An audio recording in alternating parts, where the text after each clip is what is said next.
पहले की बात है। चंदनपुर गांव में लोग हंसी खुशी रहते थे।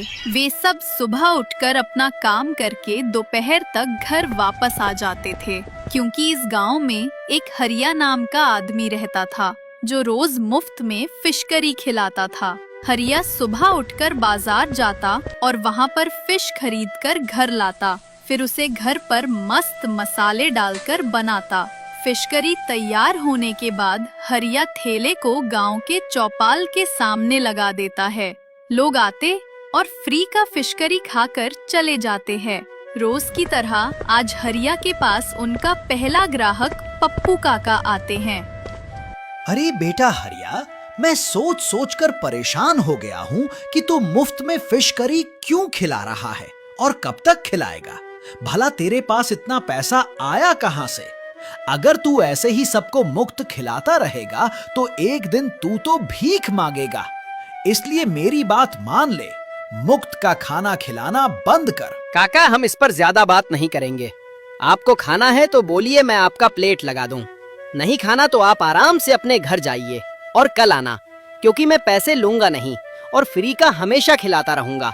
जब तक मेरे शरीर में जान है तब तक फिश करी फ्री रहेगा। हरिया के बात करने का तरीका कुछ अजीब था। लोग उसकी बात को सुनते लेकिन कभी बुरा नहीं मानते, क्योंकि हरिया दिल का बहुत साफ था। जो भी कहता मुंह पर कहता था। थोड़ी देर में देखते ही देखते लोगों की भीड़ इकट्ठा हो गई। सब फिश करी को खा रहे होते हैं, तभी दूर खड़ा मदन सोच रहा होता है, हरिया कितना पागल है। रोज कितने का नुकसान होता है इसका। अगर ये पैसे लेता तो गांव का सबसे बड़ा आदमी बन जाता। अगर मैं इससे पूछूं, अगर इसने मुझे फिश करी बनाने का विधि बता दिया तब तो मेरी चांदी ही चांदी है।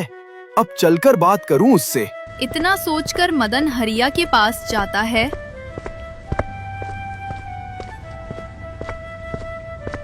और फिर हरिया से कहता है, हरिया भाई, एक बात बोलूं, बुरा मत मानना। मैं चाहता हूं कि आप मुझे इस फिश करी बनाने का रेसिपी समझा दे, क्योंकि आपके जैसा फिश करी कोई बना ही पत्ता। क्या मसाले, क्या स्वाद, क्या महक। मदन भाई, क्या रेसिपी? जैसे सब लोग बनाते हैं वैसे मैं भी बनाता हूँ। इसमें मैं कुछ अलग से नहीं डालता, इसलिए मेरा समय मत बर्बाद करो। अगर खाना है तो बोलो, एक प्लेट लगा दूं। इसी तरह लोग आते खाते और अपने मन में एक जिज्ञासा लेकर चले जाते हैं कि हरिया फ्री का क्यों खिलाता है। एक दिन हरिया सुबह उठकर बाजार से चिकन फिश को घर लाता है। तभी मदन उसे देख लेता है और फिर मदन चुपके से हरिया का पीछा कर उसके घर जाता है और खिड़की से हरिया को देखने लगता है कि फिश करी बनाता कैसे हैं। मदन थोड़ी देर तक इंतजार करता रहा, लेकिन उसके समझ में कुछ आता नहीं और फिर वो अपने घर चला जाता है। हरिया को ये बात पता लग जाती है कि मदन खिड़की से उसे देख रहा था, लेकिन वो उसे कुछ बोलता नहीं है। और फिश करी बनाने के बाद हरिया अपना ठेला चौपाल पर लगा देता है। हरिया काफी देर तक इंतजार करता है, लेकिन उसका पहला ग्राहक नहीं आता। थोड़ी ही देर बाद मदन हरिया के पास आता है और कहता है, हरिया भाई, बुरा मत मानना, क्यों ना कल मैं आपके घर आऊं? आप मुझे फिश करी बनाना सिखा देंगे? हाँ, क्यों नहीं, बिल्कुल सिखा दूंगा। बस तुमको भी मेरे जैसे फ्री का फिश करी सभी गांव वालों को खिलाना होगा। बोलो, अगर मंजूर हो तो कल सुबह मेरे घर आ जाना। मैं तुमको फिश करी बनाना सिखा दूंगा। अरे हरिया, तू पागल हो गया है? मैं अपना पैसा लगाऊंगा गांव वालों को फ्री खिलाने के लिए थोड़ी। माफ करना, मैं तुम्हारी फिश करी नहीं सीखूंगा। जा रहा हूं।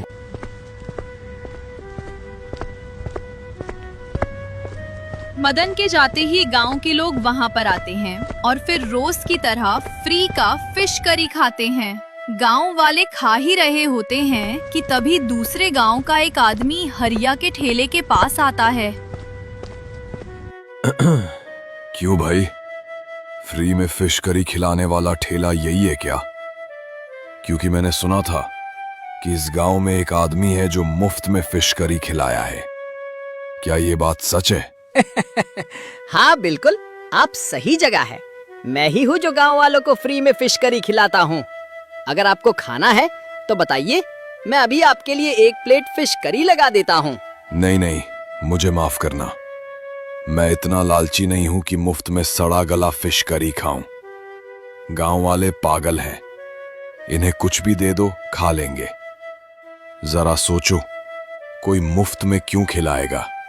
अगर तुम इसे खाकर बीमार पड़ गए तो इसका जिम्मेदार कौन होगा? कभी सोचा है तुम्हारे बच्चों का क्या होगा? नहीं नहीं, आप गलत सोच रहे हैं। हमारे यहाँ ऐसा नहीं होता। मैं रोज बाजार से ताजी मछलियाँ लेकर आता हूँ, फिर उन्हें अच्छे से घर में धोकर बनाता हूँ। मैं वादा कर सकता हूँ कि मेरी फिश करी खाने से कोई बीमार नहीं पड़ सकता। अरे मैंने बहुत देखे तुम्हारे जैसे। तू गांव वालों को खिलाकर मारना चाहता है। अगर इस गांव वाले मेरी बात न माने तो बाद में पछताएंगे, देख लेना। इतना बोलकर वो आदमी अपने गांव वापस लौट जाता है और इधर गांव वाले फिश करी खा खाकर अपने घर जाते हैं और हरिया भी अपने घर जाता है। घर जाकर वहाँ लेट जाता है और लेटते लेटते सोचता है, जमाना भी कैसा है, किसी का भला करो तो वो बुरा मानता है। मैं मुफ्त में गांव वालों को फिश करी खिला रहा हूँ, लेकिन फिर भी गांव वाले मुझ पर शक करते हैं। अब उन्हें कैसे मैं अपने इस राज को बताऊं? इतना सोचकर हरिया सो जाता है और दूसरे दिन सुबह होते ही वो मछली लाने बाजार जा रहा होता है कि तभी रास्ते में उसे गोलू मिल जाता है। गोलू को देखकर हरिया रुक जाता है। फिर गोलू हरिया से कहता है, अरे हरिया भाई, सुबह सुबह कहाँ चल दिए और इतने मायूस क्यों हो? कोई बात हो गई क्या? हाँ जगदीश भाई, कल मैं ठेला लगाया हुआ था, तभी दूसरे गांव से एक आदमी आता है और गांव वालों को भड़का देता है कि इस ठेले पर सड़ी गली मछलियों का फिश करी बनाया जाता है। अब तुम ही बताओ जगदीश, क्या मैं सड़ी मछलियों की फिश करी बनाता हूँ? नहीं नहीं, ऐसा तो मैंने कभी नहीं देखा। अगर उसने गांव वालों को भड़का दिया है तो गांव वाले भड़क गए होंगे और आज तो ठेले पर उनका आना मुश्किल है, क्योंकि जमाना बहुत खराब है। अगर तुम उनके लिए अच्छा सोचोगे तो सामने वाला हमेशा बुरा सोचेगा। हाँ जगदीश, बात तुम्हारी ठीक है।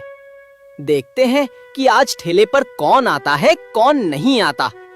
अगर आएंगे तो ठीक है, नहीं भी आएंगे तब भी ठीक है। मैं तो अपना काम करता रहूंगा। चलो ठीक है जगदीश, मैं मछलियां लाने बाजार जा रहा हूँ।